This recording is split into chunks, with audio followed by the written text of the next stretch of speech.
Muy buenas tardes. A nombre de la Red de Apoyo a la Familia en la Región Lagunera, de Conciencia Social en el Estado de Chihuahua, la Red Unidos por Familia en el Estado de Durango, de Operación Familia en Saltillo, Coahuila, de Cultarrán de Hermosillo, Sonora. Todos ustedes sean bienvenidos y estamos iniciando nuestra siguiente sesión. Y con gusto presento a nuestro expositor del día de hoy, licenciado Fernando Salazar Monfort, con el tema Fundamentos naturales, históricos, legales, religiosos y sociales de la familia.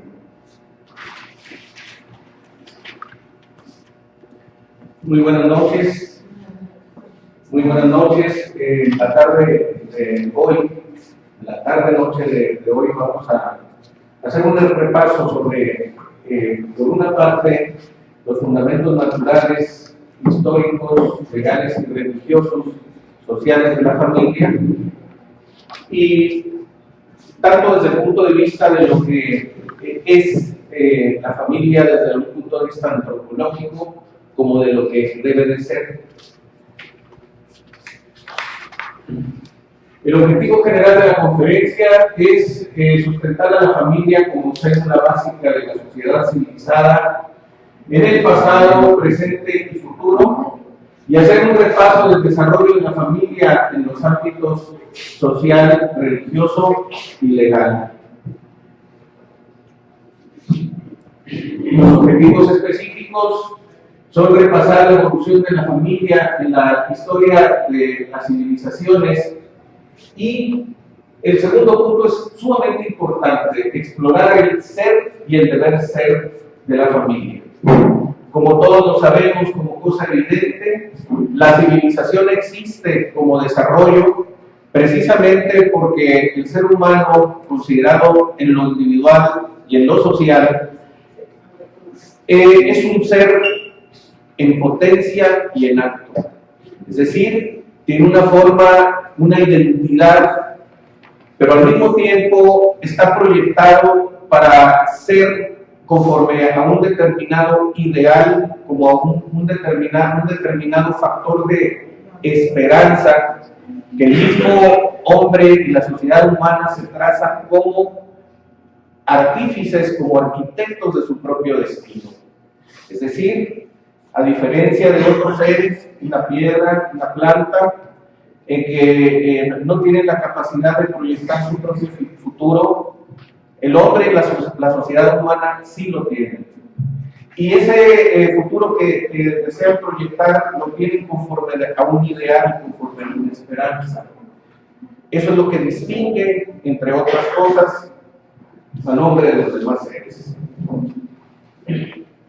Por eso es que hay un devenir prehistórico e histórico en el que se aprecia un desarrollo que viene desde la época de las cavernas, desde la edad de piedra, en que el hombre, con toda su potencialidad, con toda su inteligencia, con todos sus atributos que le son propios como animal racional, se encuentra en un estado original, en un estado como si fuera un diamante bruto que se va a cristalizar a sí mismo en base a su propio esfuerzo.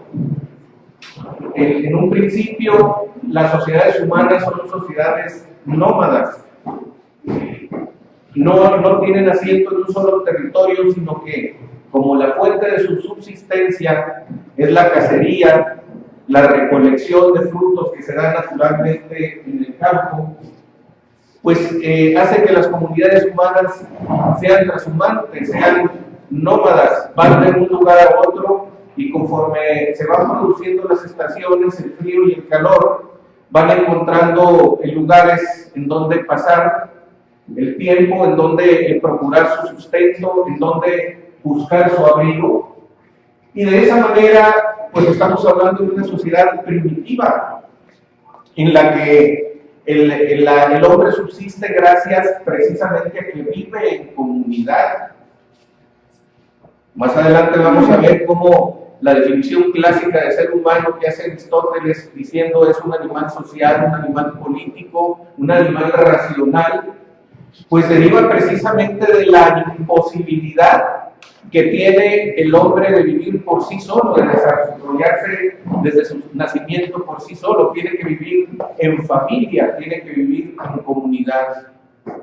Si tomamos a una criatura recién nacida y la abandonamos en el bosque, como es el tema de muchos cuentos y leyendas, entre ellos el famoso libro de la selva de Rudyard Kipling, el Mowgli que es abandonado en la selva, en el libro aquel famoso de las tierras vírgenes, y que es rescatado y criado por una familia de lobos.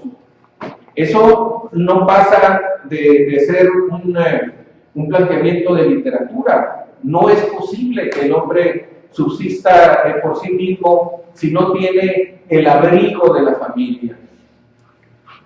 Un insigne pediatra, Luis Garibay, decía que la familia es una especie de útero extracorpóreo, sin el cual el hombre no puede subsistir. Y efectivamente en estas sociedades nómadas vemos que hay un desarrollo también embrionario de la familia, porque obviamente la convivencia es, podríamos decirlo, hay una promiscuidad absoluta, de tal manera que las madres se convierten en la cabeza de familia, es la base del matriarcado, porque se conoce la identidad de la madre respecto de los hijos, pero la identidad del padre muchas veces no se conoce. Pero es precisamente esa promiscuidad absoluta la que garantiza la paz en el grupo familiar, en el grupo humano, en la tribu, porque precisamente como no hay una certeza plena de quién es el padre de qué hijo, existe una convivencia de solidaridad respetando la vida de todos los miembros de la comunidad. Los machos pueden en un momento dado pelearse entre sí, pero no atacar a la prole. Esta forma de vida que duró miles de años cesa en el momento en que las sociedades comienzan a aposentarse en la tierra a partir de la agricultura.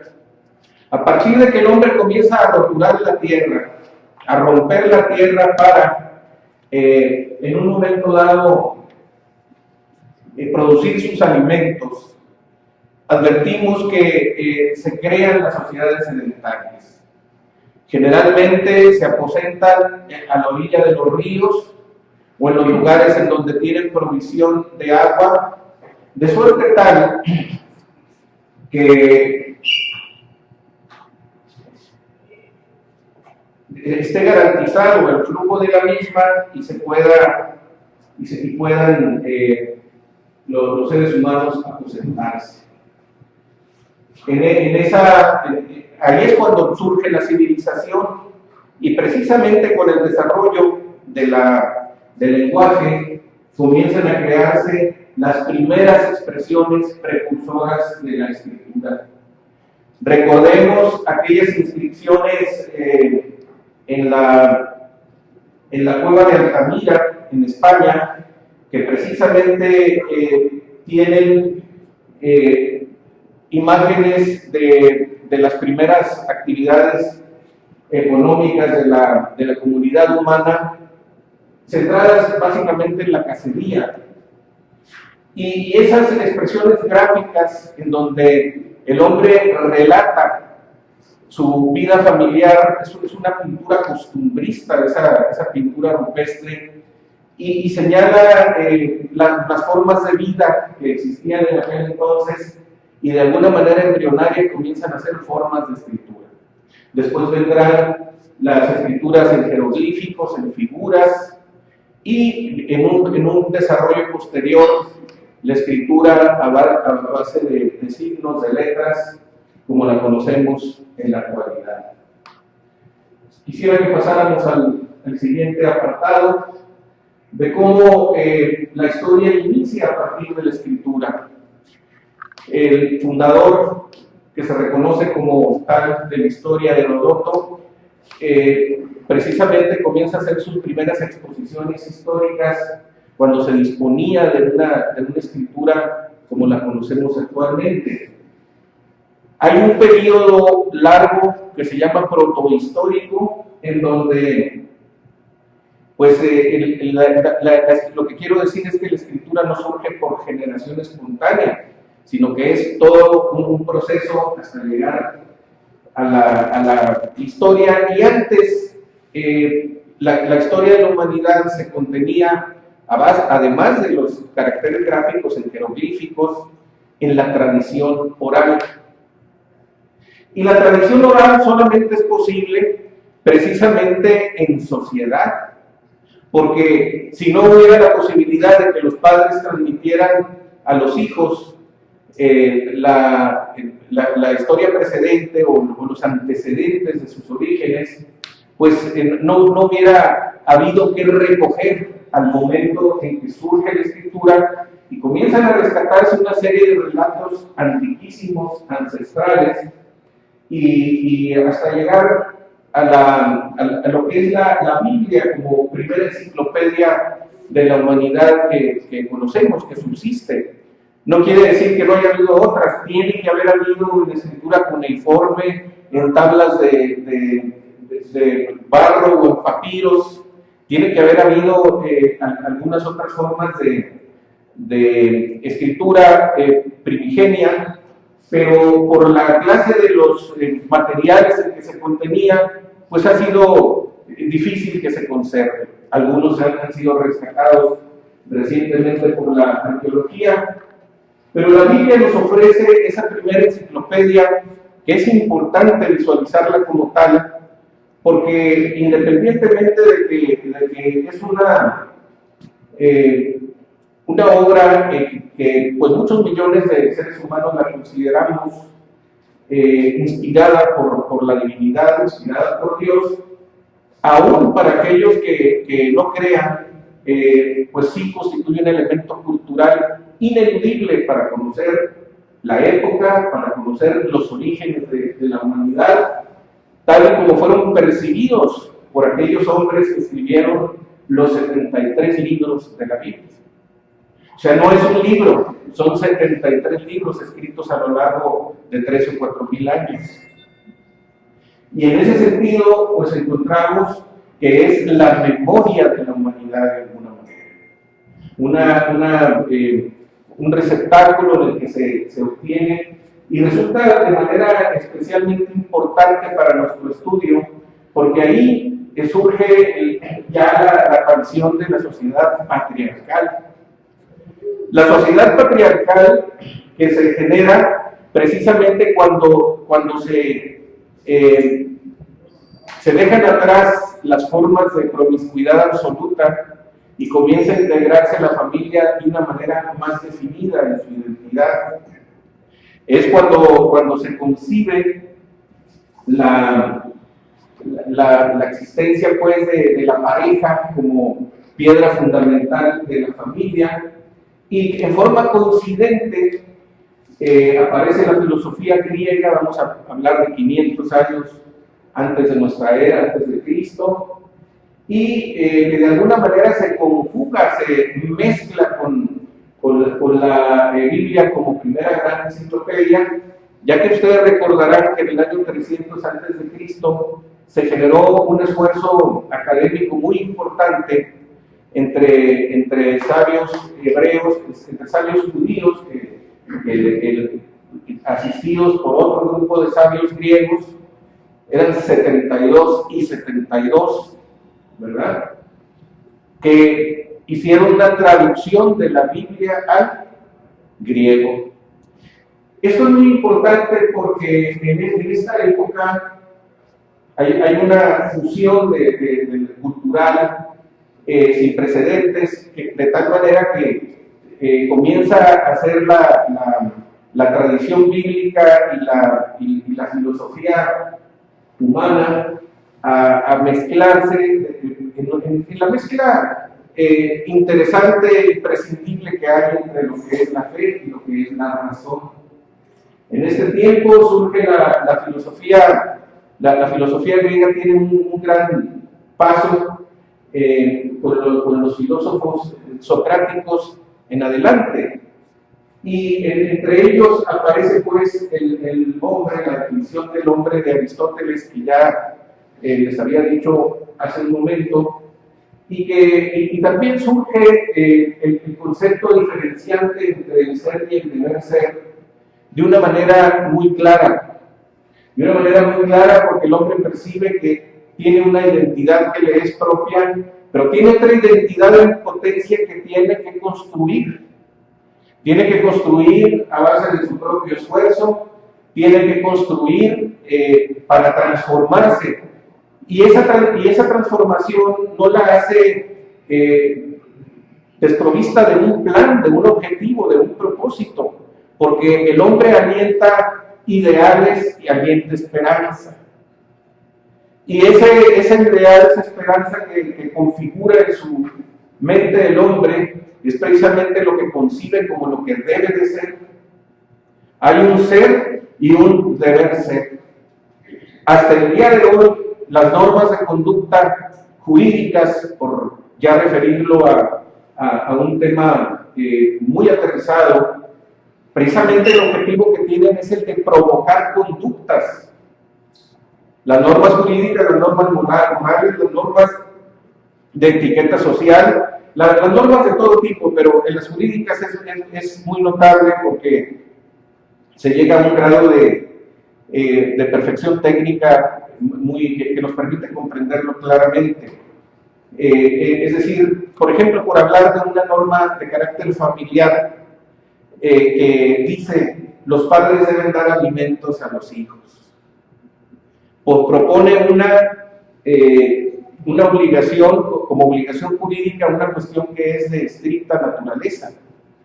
De hecho, aunque no existiera esa norma, como no existió durante muchos años, se entiende que existe un deber antropológico derivado de la misma, un mandato de la naturaleza que le dice a los padres: este es el fruto de tu unión, de la unión entre ustedes, entre los padres, entre padre y madre, y consecuentemente ustedes están obligados a darle asistencia, a darle alimento, a darle sustento, a darle abrigo. Y ahí advertimos pues una situación en donde se establece un ideal para evitar conductas contrarias a la naturaleza que por ejemplo, pretendieran dejar sin alimentos a los hijos para que murieran de hambre. Esto que estoy diciendo no es descabellado. Los indios guaraníes, cuando eran perseguidos en la selva y tenían 2 hijos, abandonaban a uno para poder proteger al otro, porque no podían cargar con 2. Entonces, esa limitación que tiene el hombre en su ser, que lo lleva a concebir una situación ideal de deber ser, lo lleva a construir normas de conducta para provocar una conducta que lo lleve a superarse, a un desarrollo hacia el bien, hacia la mejoría. Y es que el hombre tiene capacidad de proponerse fines y la capacidad de realizarlos. Esos fines que se proponen están ubicados en el terreno de la esperanza y de la utopía. El hombre tiene una identidad en potencia y la desarrolla precisamente a base de actos, a base de conductas que lo llevan a la realización de una esperanza, de una utopía de sí mismo. No podemos vivir sin eso. No podemos vivir sin eso porque si prescindimos de la esperanza, pues en esa medida perdemos nuestra identidad como seres humanos. Hablo aquí de la utopía en un sentido lógico. No digo el hombre se va a proponer como objetivo que le salgan plumas para salir volando, o se va a subir una bicicleta para volar. No, tiene que ser una utopía, una esperanza basada en posibilidades reales y luego se consiguen. Por eso todas aquellas, recordemos aquellas famosas obras de Julio Verne, que postulaban utopías que en muy corto tiempo fueron desarrolladas y cumplidas con el instrumento de la ciencia y de la tecnología. Quisiera pasar. El caso es que en este libro importante que conocemos como la Biblia, ahí se consolida la cuestión del patriarcado. Ahí no sé si tienen ustedes ocasión de echar un vistazo al Génesis, cuando se dice que la mujer fue creada, hay dos versiones, una detrás de otra. La primera dice que la mujer surgió de una costilla del hombre porque el Creador lo hizo caer en un sueño, de ahí extrajo una costilla y de ahí se creó a la mujer. Pero hay otra versión ahí mismo que dice, desde el principio Dios los hizo hombre y mujer. Y curiosamente, estos dos relatos, que son diferentes, aunque no necesariamente contradictorios, pero han marcado dos tendencias que establecen una especie de lucha de poder entre los seres humanos, precisamente en función de que una fue la cultura que generó la primera versión de que la mujer fue extraída de una costilla del hombre, y otra, la de que fueron creados desde el principio hombre y mujer. Esas culturas inspiradas corresponden precisamente a la época, porque, y lo señalo porque en el judaísmo, precisamente en función del patriarcado, se establece una forma según la cual el hombre puede repudiar a la mujer entregándole un acta de divorcio, de tal manera que basta para disolver la unión matrimonial. Cuando los doctores de la ley preguntaron a Jesús que si era lícito divorciarse de la mujer, y le citaron el ejemplo concreto de la ley mosaica en la que Moisés autoriza a los hombres del pueblo a divorciarse mediante la entrega de esa acta de divorcio, una forma unilateral de repudio, más parecida a otra cosa que el repudio. Jesús les dice, bueno, efectivamente Moisés permitió eso, pero en virtud de la dureza de su corazón. Pero desde el principio Dios creó al hombre y a la mujer para que fueran una sola cosa, de manera que lo que Dios unió no lo separa. Y entonces estas cuestiones que se ven como una especie de contradicción, nos indican que en el camino entre el ser y el deber ser no hay una línea recta carente de accidentes, ¿no? Esto nos enseña cómo todas las sociedades humanas tienen ciclos. Aunque concebimos a la historia humana como una historia lineal, y la podemos concebir desde la prehistoria, desde el origen de la humanidad, desde las cavernas hasta nuestros días, pero lo cierto es que las civilizaciones sí tienen ciclos. Las civilizaciones nacen, crecen, se desarrollan, llegan a su plenitud y decaen. Y eso es muy importante porque entonces ya el ser, el encaminarse hacia el deber ser no es ni una cuestión histórica fatal, sino que depende, y automática, sino que depende de la razón y de la voluntad de todos y cada uno de los seres humanos que son protagonistas de la historia. El caso de la poligamía, por ejemplo, es muy notable porque, aunque la lógica indica, por lo menos la lógica de Juan Manuel Serrat, indica que no se puede pasar con una sola mujer, ¿verdad? Dice, bendito el rey Salomón con sus mínimas mujeres, si yo con una que tengo me doy contra las paredes.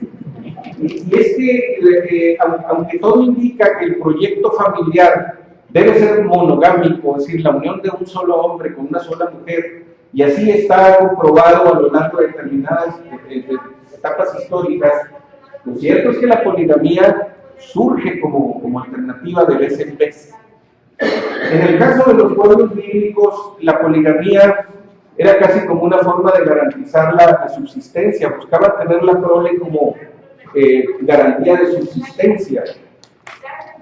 Había en realidad tanta necesidad de hacer crecer a la población por razones de estricta subsistencia que aparece ahí, por ejemplo, un personaje central de la Biblia, Abraham, que viendo que su mujer Sara no podía concebir hijos, entonces recurrió a conocer a la esclava de su mujer, a la esclava de Sara, y de esta manera Agar, de esta manera le da un hijo la esclava, precisamente con el objeto de garantizar la transferencia generacional de la jefatura de un pueblo que dependía de sí mismo. Tenía que haber una descendencia a ese respecto, no solamente en el jefe del pueblo, sino en todas las familias.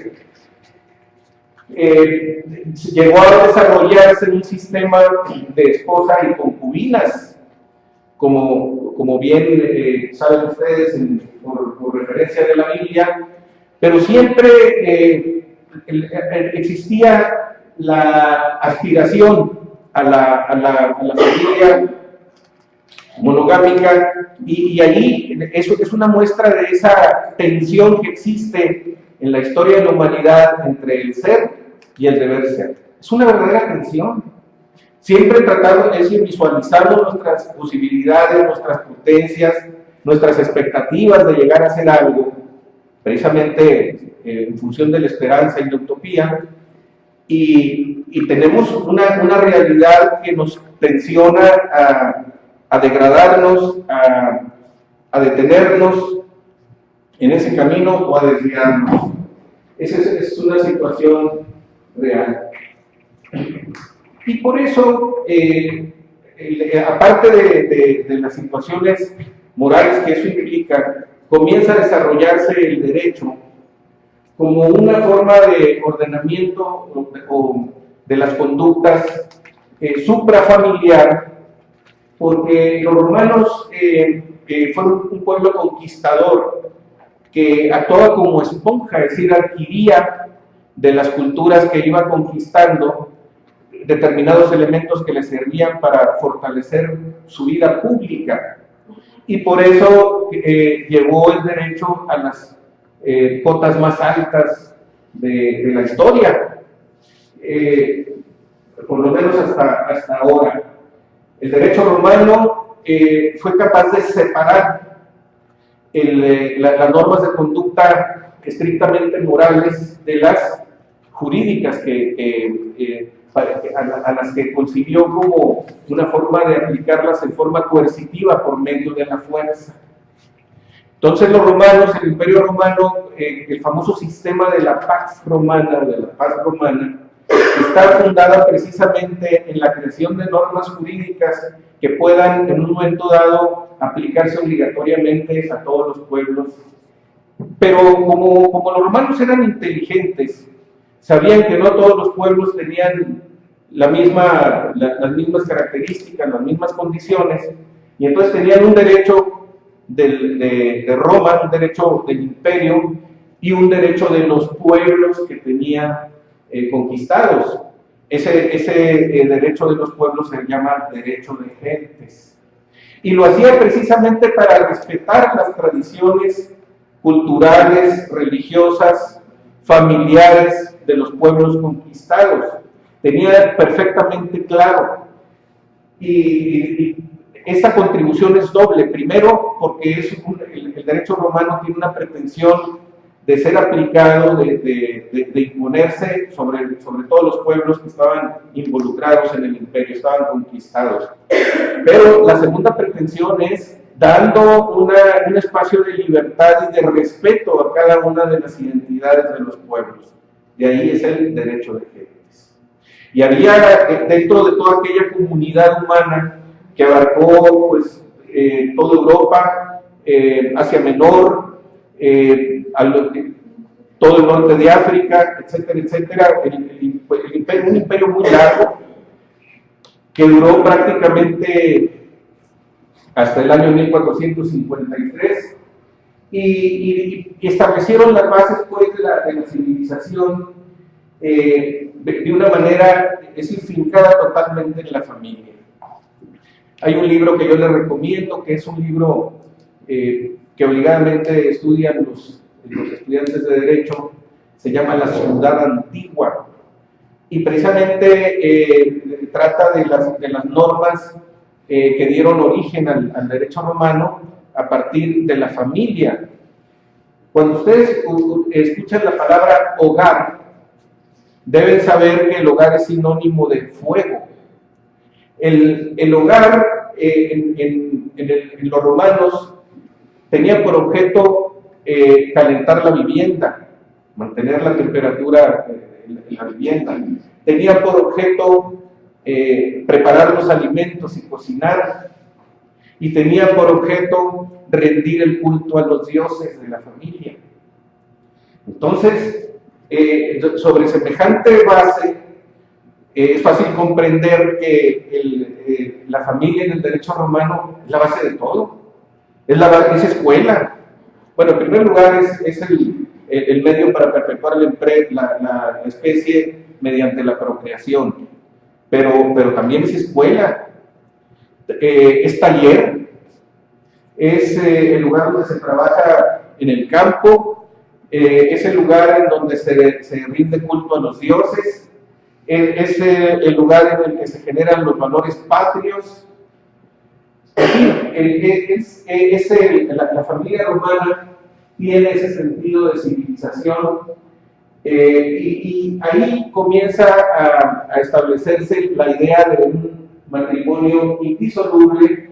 No tiene nada que ver esto con la Biblia, ¿verdad? Aunque no dudamos que muchas de estas ideas las hayan tomado los romanos precisamente de la Biblia, como atendieron a muchos otros factores culturales. El matrimonio en el derecho romano es fundamentalmente un contrato, un acuerdo de voluntades entre dos personas que deciden compartir su vida juntos, fundar una familia, y a partir de ahí,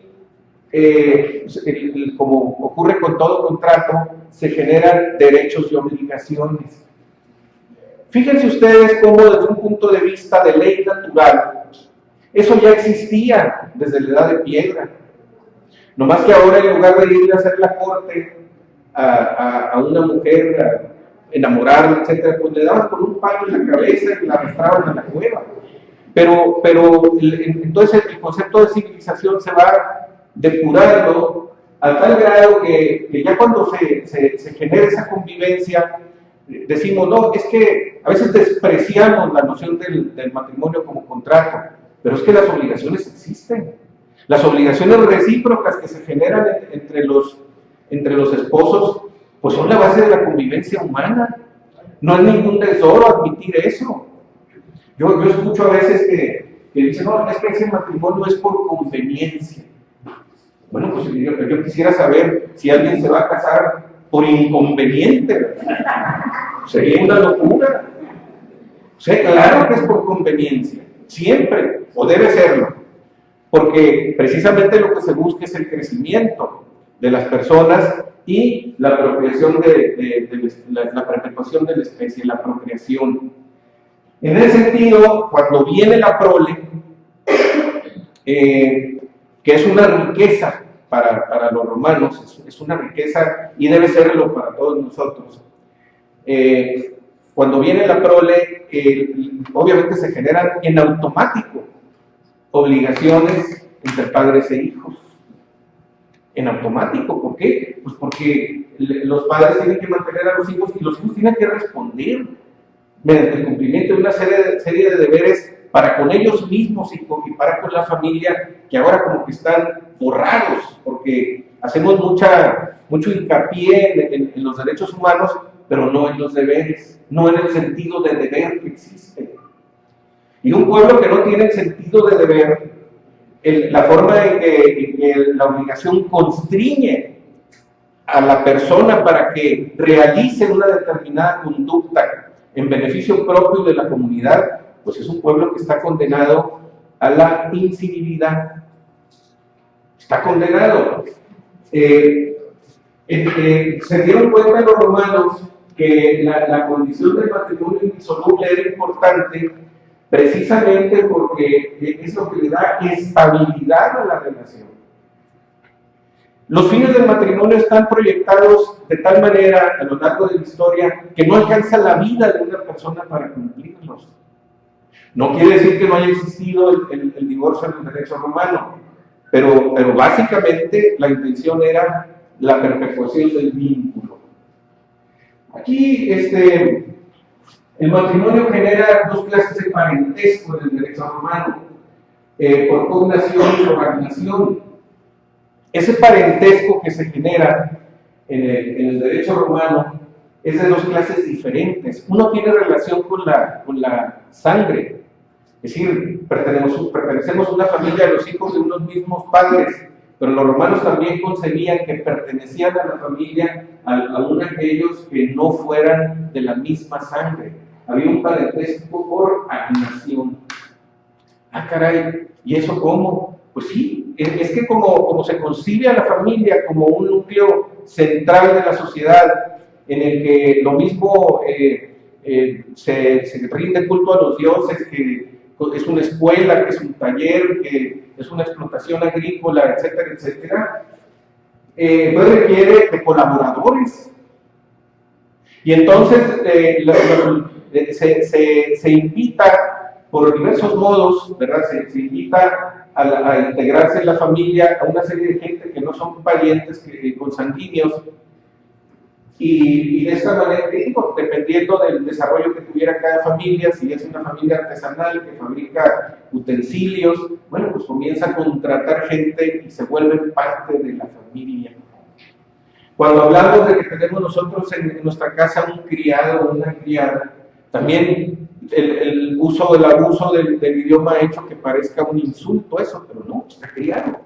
Es decir, no puede haber alguien más cercano que alguien al que yo acojo para que se críe conmigo y yo le enseñe y yo le esto, y etcétera, etcétera.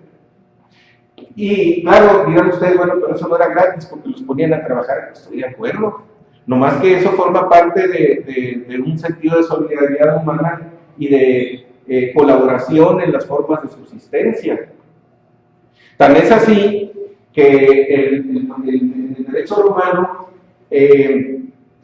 los herederos son de dos clases. Hay unos herederos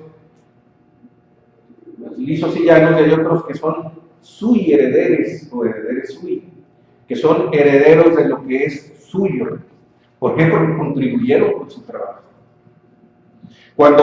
Es decir, y claro, hay una serie de reglas precisamente para que en un momento dado alguien que fuera parte del fundamental o parte importante o en la medida que fuera colaborador de la fortuna de la familia, a la muerte del jefe de familia podría alzar la mano y decir, denme mi parte. ¿Por qué? Porque era heredero de lo suyo. Había trabajado desde niño, se había esforzado junto con todo el grupo familiar y tenía derecho a eso. En este caso del derecho romano, el estado de la mujer es pues muy diverso, porque en principio a la mujer se le considera como que debe ser protegida. Y existen sistemas en los que depende totalmente del padre y de la dependencia del padre puede pasar a la dependencia del marido. Esa institución se llama inmanus.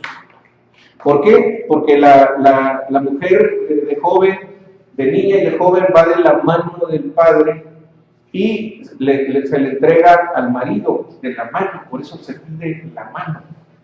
porque se entrega, esa era la forma incluso de la ceremonia nupcial, pero luego venían las arras. ¿Cuánto le van a poner las familias aquí para que esta familia nueva subsista? A veces la familia de la mujer de los hijos seguía dependiendo del pater familias, del padre de familia viejo, o sea, dependían del jefe de familia, no solamente su propia esposa, sino las esposas de los hijos. Pero así como parece así como muy estructurada y muy rígida la sociedad, no. Cuando una mujer desarrollaba sus talentos, podía pedir su emancipación. Iba con el magistrado y decía, pues yo ya trabajo sola, yo me mantengo sola y yo no necesito guajes para nadar. Entonces quiero emanciparme. Y adquiría exactamente los mismos derechos y las mismas obligaciones que un hombre, porque era una mujer emancipada. Y entonces no advertimos pues en la sociedad del derecho romano necesariamente una sociedad machista, ¿no? Había oportunidad de desarrollo para el que fuera, aunque de repente había situaciones que hoy consideraríamos machistas. Por ejemplo, cuando se prohibió a las mujeres ejercer el derecho. Eso se debió a que había una abogada que se llamaba Calla Afrania, que era insoportable en los tribunales, hacía tales escándalos y armaba tales borlotes que entonces decidieron prohibir que las mujeres se dedicaran a la abogacía.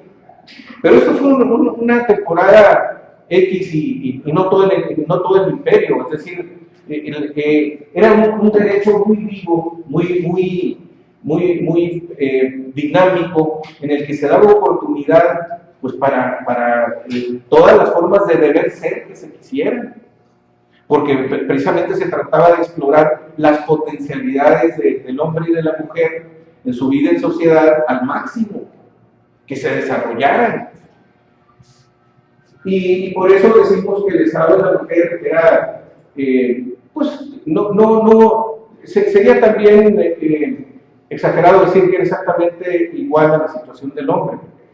No, es decir, había un principio básico de protección y luego después sí había unas oportunidades de desarrollo que hacían que muchas mujeres destacaran más que los hombres. El cristianismo adopta, desde luego, pues, es una especie de fusión entre los antecedentes religiosos fundacionales del cristianismo que se encuentran en la Biblia y cuando hablamos de la civilización cristiana occidental, tenemos que mencionar a la Biblia como la base fundamental de carácter religioso. Tenemos que mencionar a la filosofía griega como el elemento de sabiduría racional también fundamental, y el derecho romano como conjunto de normas que tratan de provocar las conductas. La sabiduría religiosa y la sabiduría humana de la filosofía ayudan al hombre a establecer objetivos, a establecer fines, a establecer paradigmas de deber ser para encaminarse hacia ellos, pero como sociedad requiere de normas de conducta que provoquen comportamientos que lleven a ese punto a las comunidades humanas de que se trata. En el caso del cristianismo, hay una pretensión de moralidad heroica, que obviamente pues se nos hace mucho, pero al mismo tiempo establece paradigmas realizables de deber ser que corresponden, todos ellos tienen su raíz en la naturaleza humana. No hay una incongruencia antropológica entre las exigencias de ese tipo de moral con las posibilidades humanas, aunque a veces pueda parecer muy dura. En este caso, la familia modelo pues es algo parecido a lo que existía en esa época, tanto según la reglamentación del derecho romano como según la tradición judía, en que la familia es escuela de valores, es un espacio en donde se desarrollan las virtudes. Y aquí yo quiero hablar de la diferencia que hay entre valores y virtudes de una manera muy incisiva, porque está de moda desde hace algunos años el enseñar valores en las escuelas, incluso hay organizaciones que promueven eso, pero como que la cuestión de las virtudes se soslaya. En realidad, los valores no existen como entidades, dice Heidegger. Los valores no valen. Y efectivamente, son condiciones objetivas, son ideales, pero en cambio las virtudes son vida humana, objetivada. La virtud es la práctica del bien, es la costumbre de hacer el bien. Y de esta manera se sienta la base del ejemplo como motor de atracción a la conducta humana. Dice, la palabra anima, pero el ejemplo arrastra. Esto es muy importante tenerlo como base, porque es precisamente la forma en que viven estos valores la familia modelo del cristianismo, que lógicamente es la familia de Nazaret, la que en un momento dado constituye un factor de arrastre, y que desde luego es importante considerarlo a nivel de nuestras propias familias, porque no hay discurso que en un momento dado mueva tanto como el ejemplo.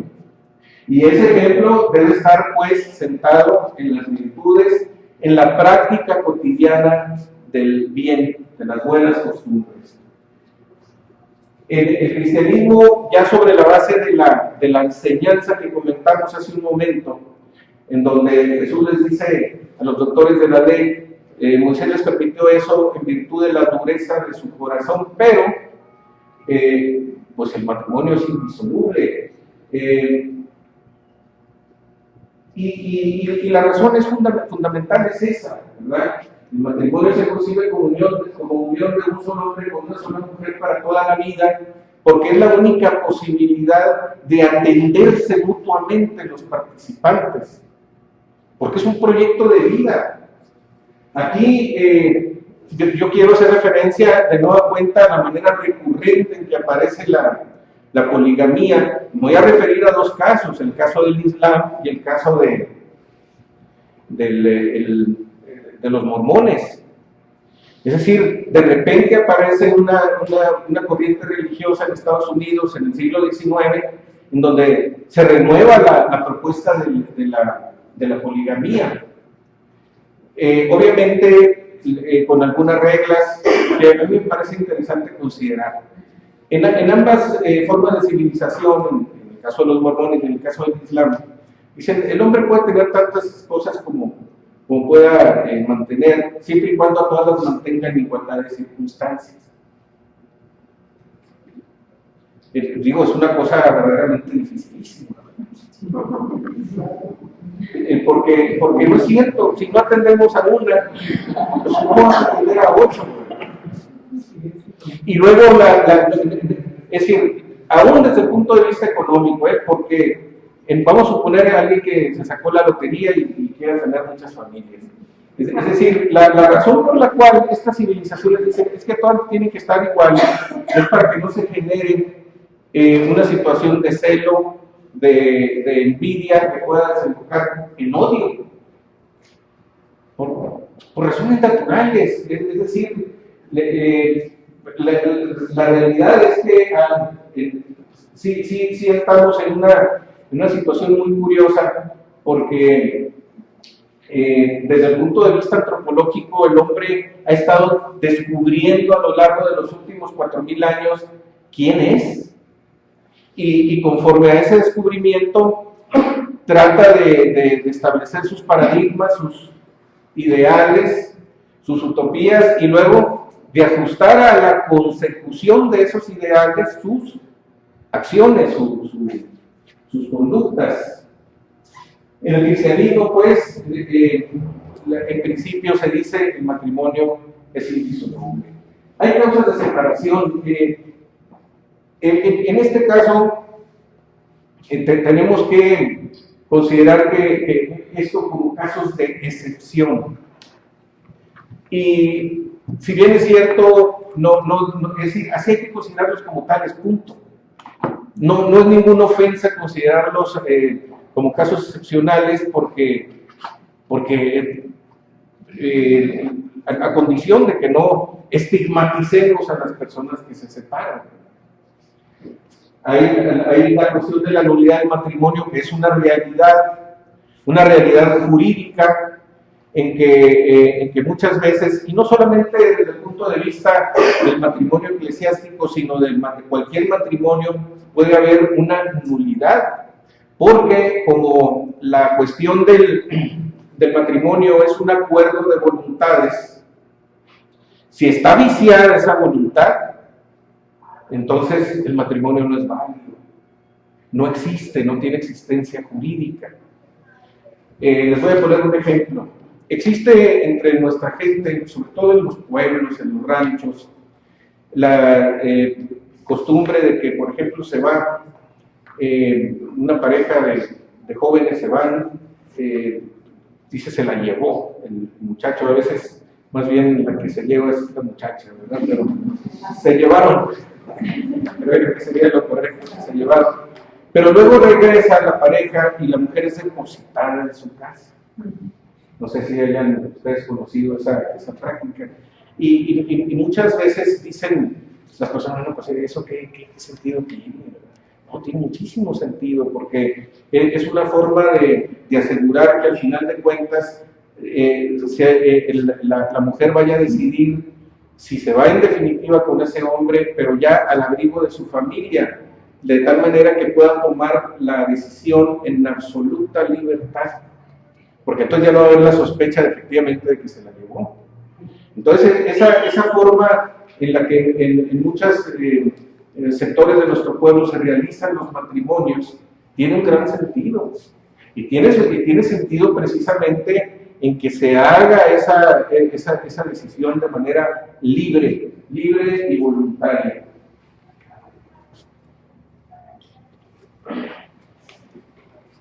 Yo quisiera que pasáramos a la siguiente viñeta. Para poder haber llegado a este sistema, está muy alejado de la perfección el sistema, tal como lo estamos comentando ahorita en la evolución histórica. Es decir, siempre hay regresiones, lo perfecto nos es ajeno.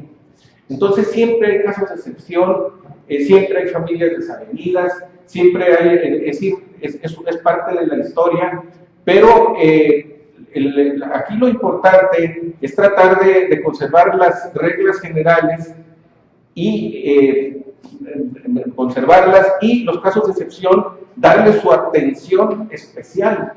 Hay que atender a las familias divorciadas, hay que atender a los huérfanos, hay que atender a las mujeres abandonadas, a los hombres abandonados. Es decir, nuestra sociedad tiene que atender a toda esa gente. Pero eso no implica de ninguna manera que podamos ignorar los paradigmas, los objetivos, los fines esenciales de la convivencia humana dentro del matrimonio. Se dice que la era cristiana ya pasó, que la era moderna ya pasó. Estamos hablando de un post-cristianismo, estamos hablando de una post-modernidad, y realmente pues no sabemos qué hay enfrente. Hay una especie así como de hoyo negro, así como los que hay en el espacio. Pero lo cierto es que se han estado legalizando algunas formaciones, uniones maritales, no les llamo matrimonios porque no hay una maternidad ahí, uniones maritales post-cristianas y posteriores a esto.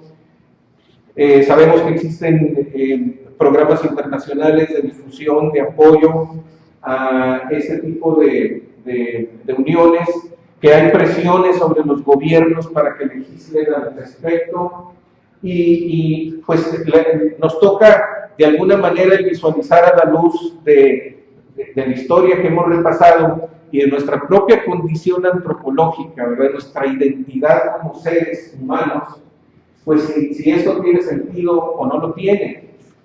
Uno de ellos es la forma en que se validan legalmente las uniones maritales entre personas del mismo sexo y se les faculta para adoptar hijos. Recientemente el año pasado hubo una especie de debate a nivel mundial entre personajes pues, que tienen una carga emocional muy fuerte, ¿verdad? Uno de ellos era Elton John, un cantante inglés, un músico inglés talentoso, que está casado con un hombre y tienen hijos adoptados. Y entonces ellos estuvieron promoviendo, reivindicando el derecho de las parejas del mismo sexo a adoptar hijos. Por ahí le salió al encuentro otra pareja, los famosos diseñadores de ropa y de perfumes, Francesco Dolce y el otro apellido Gabbana, los famosos Dolce y Gabbana. Entonces los entrevistaron a ellos y preguntaron, nosotros no consideramos que es una aberración y no deben las parejas homosexuales tener hijos. Oiga, ¿y usted por qué dice? No, pues porque no se puede tener todo en la vida. Y, es decir, estamos frente a una persona de una condición homosexual o de un estilo de vida homosexual que reconoce con sinceridad que lo que está haciendo es atípico o que por lo menos no corresponde a la posibilidad de adoptar y criar hijos. Corresponderá a otro tipo de cosas que puedan hacer, diseñar un vestido, etcétera, ¿no? Se suscitó un debate a nivel internacional de tal manera que, ofendido Elton John por esa situación, pidió que a la comunidad artística del mundo que le hicieran un bloqueo a los diseñadores y que ya no consumieran sus productos, que no compraran su marca, etcétera, etcétera. O sea, se pelearon. Se pelearon las humanas.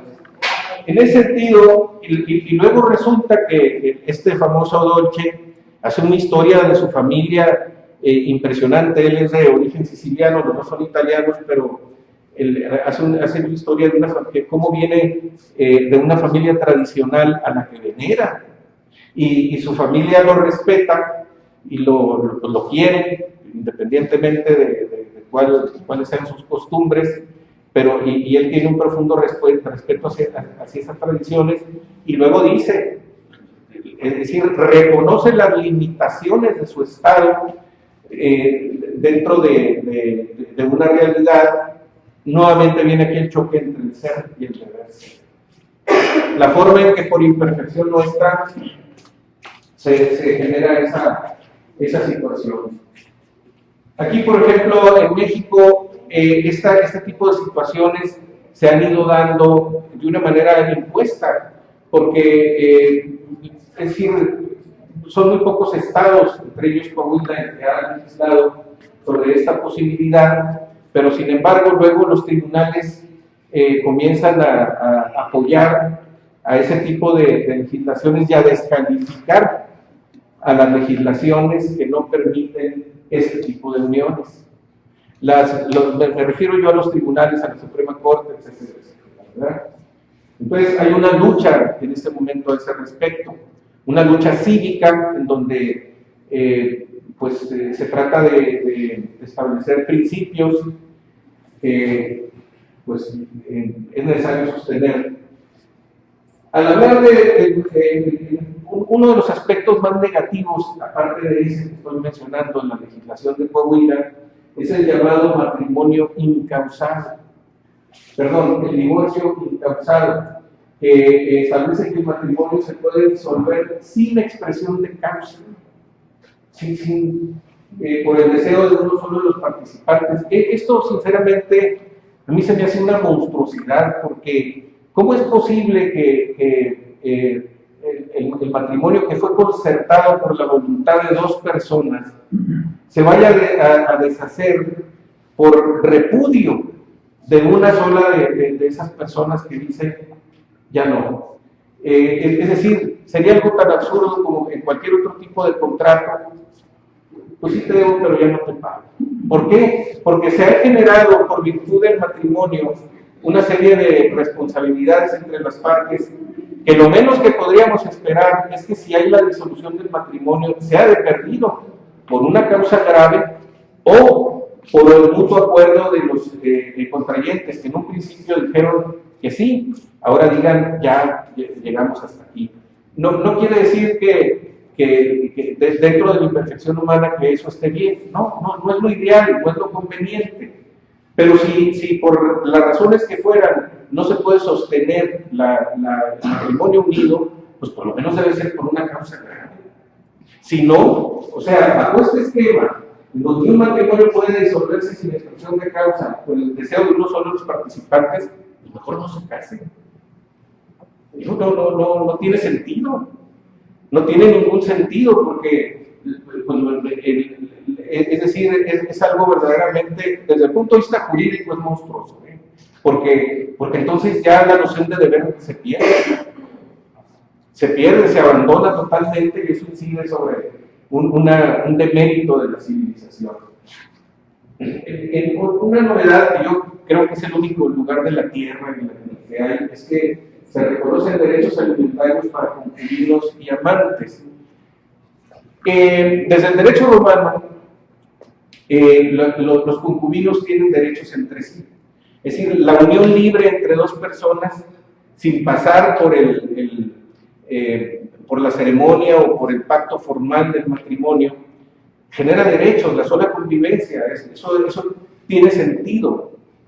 Lo que no tiene sentido es que eso ocurra cuando subsiste un matrimonio.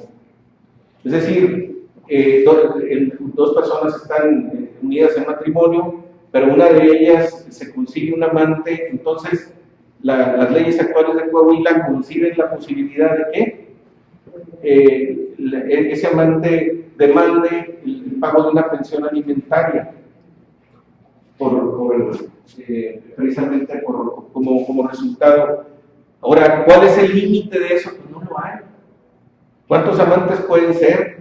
¿Podrán ser amantes hombres o mujeres? Por ejemplo, que el marido dentro de una unión matrimonial tenga una relación amatoria con otro hombre. Pues sí, también hay que darle, ¿verdad? Hay que pagarle también. Entonces, ese tipo de cosas que son verdaderos absurdos, verdaderas aberraciones, son precisamente lo que se nos está proponiendo como futuro de la familia mexicana. Entonces, tenemos que tener conciencia de que a lo mejor por efecto de una legislación mal hecha se nos imponga esto, o bien en algunos otros estados en los que no se ha legislado a ese respecto, se les imponga por vía de resoluciones judiciales. Resoluciones judiciales que se dictan apoyando todo ese tipo de medidas, precisamente porque se dice que corresponden al respeto de los derechos humanos. Es decir, uno de los elementos importantes que hay que tratar aquí es el aspecto del aborto. ¿Por qué? Pues porque siendo la familia la institución social o la práctica social en la que uno de los fines principales es la procreación de la especie, si introducimos el elemento del aborto como una decisión de la persona, sobre todo de la mujer, permitir que se desarrolle el fruto de la concepción en su cuerpo o eliminarlo, pues estamos frente a una situación que hay que analizar también desde la perspectiva de familia. En este momento, no sé, el día de ayer fue autorizada una norma oficial mexicana a nivel de instituciones de salud, en donde precisamente se considera al aborto como un derecho humano de la mujer, con el pretexto de que va a disponer de su cuerpo. Aunque ya, pues el debate ya está establecido, que existe una vida independiente de la mujer. A ese respecto, debo decirles que hay aproximadamente 20 estados de la República que han modificado sus constituciones para establecer de manera expresa el derecho o sea, la obligación del Estado de proteger la vida desde la concepción.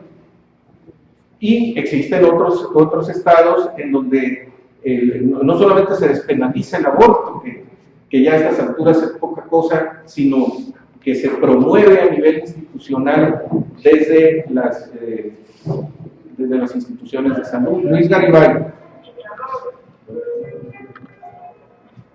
él decía, la familia es una especie de útero extraído.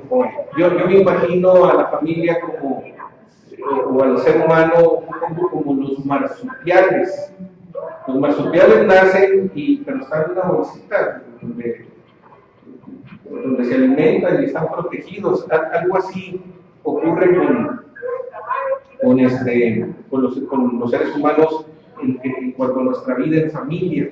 Es decir, ya nacimos, ya estamos ahí, ya muchas veces nos podemos valer por nosotros mismos, pero seguimos allá adentro formándonos en familia. Después ya no hay uno como correr a los hijos de la casa, pero esa es otra cosa, ¿verdad? Pero no cambia, la necesidad de la formación en el seno familiar es básica.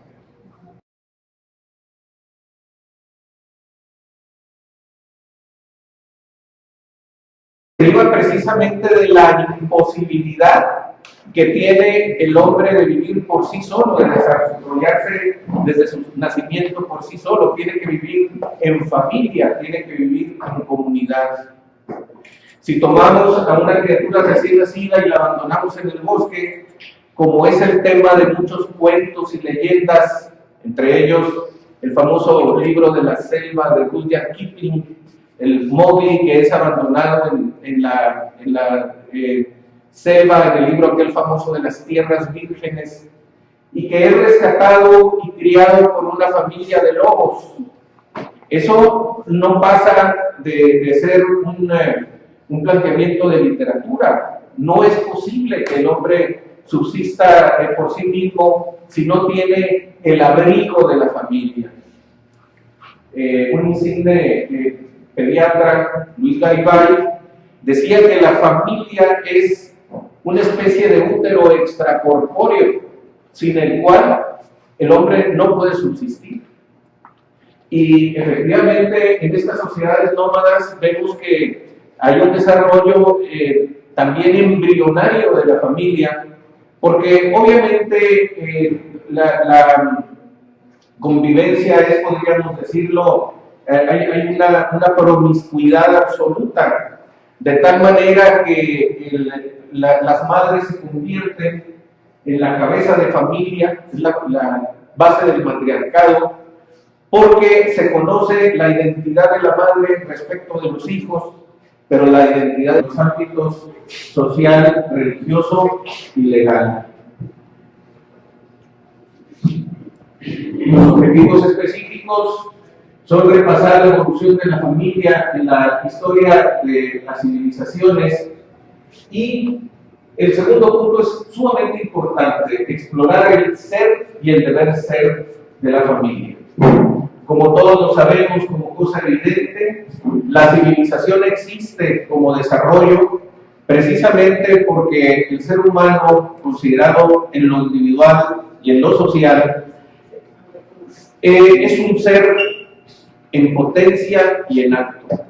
Es decir, tiene una forma, una identidad, pero al mismo tiempo está proyectado para ser conforme a un determinado ideal, como a un determinado factor de esperanza que el mismo hombre y la sociedad humana se trazan como artífices, como arquitectos de su propio destino. Es decir, a diferencia de otros seres, una piedra, una planta, en que no tienen la capacidad de proyectar su propio futuro, el hombre y la sociedad humana sí lo tienen. Y ese futuro que desean proyectar lo tienen conforme a un ideal, conforme a una esperanza. Eso es lo que distingue, entre otras cosas, al hombre de los demás seres. Por eso es que hay un devenir prehistórico e histórico en el que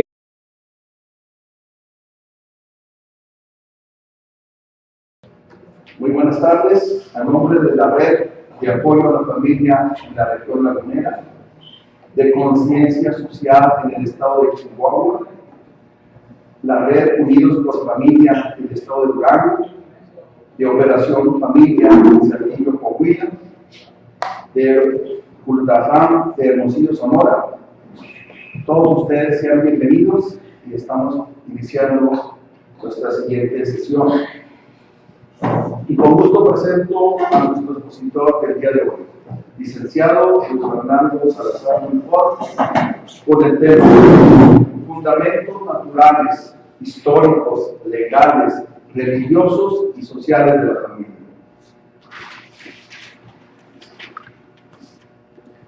Muy buenas noches. Muy buenas noches. La tarde de hoy, la tarde-noche de hoy, vamos a hacer un repaso sobre, por una parte, los fundamentos naturales, históricos, legales y religiosos, sociales de la familia, y tanto desde el punto de vista de lo que es la familia desde un punto de vista antropológico, como de lo que debe de ser. El objetivo general de la conferencia es sustentar a la familia como célula básica de la sociedad civilizada en el pasado, presente y futuro, y hacer un repaso del desarrollo de la familia. Se aprecia un desarrollo que viene desde la época de las cavernas, desde la edad de piedra, en que el hombre, con toda su potencialidad, con toda su inteligencia, con todos sus atributos que le son propios como animal racional, se encuentra en un estado original, en un estado como si fuera un diamante bruto que se va a cristalizar a sí mismo en base a su propio esfuerzo. En un principio, las sociedades humanas son sociedades nómadas.